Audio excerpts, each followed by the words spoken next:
নমস্কার, আমার নাম সাফিয়া খাতুন। আমি ক্লাস 10 এ পড়ি। আজকে আমি চলে এসেছি মাইচম্পার মাজারে। চম্পা রানী ছিলেন রায়পুরের জমিদার কন্যা, যিনি চৌপাহাড়ি জঙ্গল পেরিয়ে সুখবাজার জঙ্গলে শিকারের খোঁজে আসেন। তারপর হঠাৎই তিনি কোনো শিকার না পেয়ে বিকালে প্রচণ্ড ঝড় বৃষ্টি আরম্ভ হয়। তো তিনি ভয়ে বিভ্রান্ত হয়ে গেছিলেন। কী করবে তিনি খুঁজে পাচ্ছিলেন না। তো এত বড় সুখবাজারের জঙ্গলের মাঝখানে তিনি কোনো আশ্রয় পাচ্ছিলেন না। তো ভোরের দিকে তিনি জঙ্গলের মাঝখানে একটা পর্ণকুটির দেখতে পেলেন। যেই কুটিরে তিনি দেখলেন যে একজন ফকির সাহেব তিনি নামাজের সেজদায় আছেন। তো তিনি নামাজ শেষ করে বাইরে এসে তাকে জিজ্ঞাসা করলেন যে, তুমি কে মা, কেন এখানে এসেছো? তো তিনি বললেন যে আমি এই জঙ্গলে এসে অনেক বিপদে পড়েছি, আমার আশ্রয়ের একটা খুব প্রয়োজন। তো তিনি তাকে আশ্রয় দান করলেন তার মেয়ের স্নেহে। তিনি তাকে ভালোবাসা দিলেন, নিরাপত্তা দিলেন। তারপর রায়পুরের রাজা পাইক বড়কন্দাজ এসে তিনি সুখবাজার জঙ্গলটা তন্ন তন্ন করে খুঁজলেন।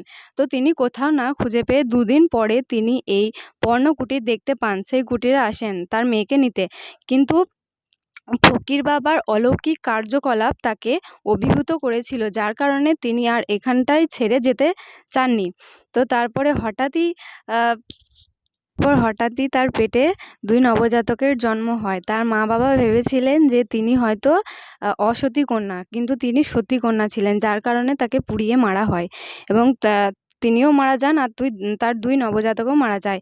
এবং এখানে রয়েছে তার এবং তার 2 নবজাতকের সমাধি, যেখানে তারা এখনো ঘুমিয়ে আছেন। এগুলো এখন ইতিহাসে পরিণত হয়েছে। এটা একটা অলিখিত ইতিহাস। তখন তাকে পুড়িয়ে মারা হয় এবং সেই ছাই যতদূর উড়ে উড়ে যায় ততদূর এই যে এই বটগাছগুলো আছে ততদূর এই বটগাছগুলো হতে হতে থাকে। এটা হলো এমন একটি অলৌকিক গাছ যেটা স্থানীয় নামে চোক গাছ নামে পরিচিত, কিন্তু তবুও এখন এই নামটা জানা যায়নি। একটা অজানা গাছ, যেটা এমন লোকেও বিশ্বাস করে যে এই গাছের পাতার রস যদি চোখে বেটে লাগানো হয় তাহলে তার ইনফেকশন হলে সেটা দ্রুত ভালো হয়ে যায়। এবং এটা হলো প্রাকৃতিক এয়ার কন্ডিশনার, যেটা গ্রীষ্মের দাবদাহের সময় অনেক প্রশান্তি লাভ করে। অনেক ভালো ওই গাছটা। আপনার নামটা কি? আমার নাম হাবিবুর রহমান। আপনার বাড়ি? আমার বাড়ি ইলামবাজার। আচ্ছা, তো আপনি যে এতক্ষণ এই গাছটার নিচে বসেছিলেন, এই গাছটা সম্পর্কে কি আপনি কিছু জানেন? হ্যাঁ, এই গাছটা সম্পর্কে জানি। যদি কারো কোনো চোখের সমস্যা হয়, তাহলে সে চোখে যদি এই গাছের পাতা লাগায় তাহলে সে ঠিক হয়ে যায়। তো আপনি কি কখনো লাগিয়ে দেখেছেন? না, এখনো পর্যন্ত লাগাইনি। আচ্ছা, ঠিক আছে, অসংখ্য ধন্যবাদ আপনাকে। হলো সেই পুকুর যেই পুকুরে মুসলিমেরা নামাজ পড়ার জন্য উজু করতে আসতেন। আর এদিকে একটা সিঁড়ি নেমে গেছে, এই সিঁড়ি দিয়ে নেমে তারা এই পুকুরটাতে উজু করতেন এবং নামাজ পড়তেন। নামটা কি? আমার নাম সানাউল্লাহ। আর আপনার বাড়ি? বাড়ি নবগ্রাম। তো আপনি কি মাঝে মধ্যে এখানে আসেন? হ্যাঁ। আচ্ছা, ঠিক আছে, ধন্যবাদ অসংখ্য আপনাকে। স্মৃতিসৌধটা মাইচম্পা রানীর উদ্দেশ্যে বানানো হয়। মাইচম্পা রানী তিনি বৃহস্পতিবার দিনে মারা গিয়েছিলেন। তো এখানে বৃহস্পতিবার দিনটিকে একটা ছোট্ট উরসে আয়োজিত করা হয় এবং প্রত্যেক বৃহস্পতিবার বিকেল 4টা থেকে রাত 9টা অবধি এখানে কেউ কেউ ধূপ মোমবাতি জ্বালাতে আসে এবং এখানে সিন্নি তৈরি হয় এবং স্থানীয় ছেলেমেয়েরা সেই সিন্নি নিতে আসেন। চম্পা রানীর এই ইতিহাসটি 300 বছরের প্রাচীন। প্রচলিত বিশ্বাস এবং অলিখিত ইতিহাস ফিসফিসিয়ে কথা কয়, এটা এলেই সেখানে বোঝা যায়। জঙ্গলের উদ্দেশ্যে এবং মাইচম্পার মাজারের উদ্দেশ্যে আমি একটা কবিতা বলে শোনাচ্ছি।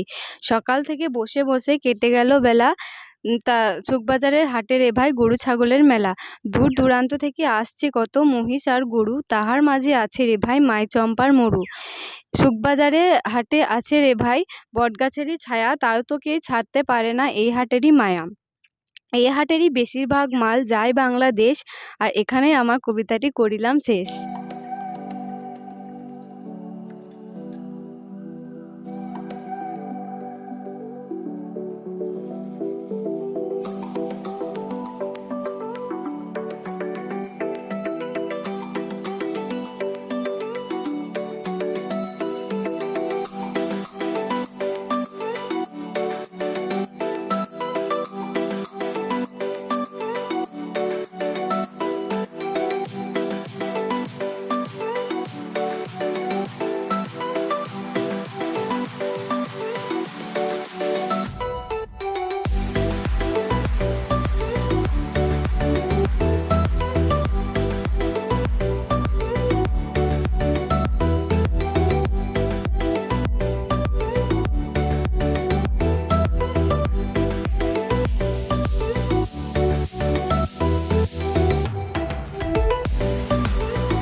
আমার নাম হচ্ছে শেখ কিতাবুল। আপনার বাড়ি কোথায়? আমার বাড়ি হচ্ছে ইলামবাজার। তো এই যে এতগুলো বট গাছ নির্মাণ হয়েছে, আপনি কি মনে করেন যে এগুলো মাই চম্পা রানীর ছাই থেকে তৈরি হয়েছে? তাহলে কি দেখতে পাচ্ছেন না, এটাতে ছায়া আছে, মাঝখানে আচ্ছা ঠিক আছে, অসংখ্য ধন্যবাদ আপনাকে। Thank you.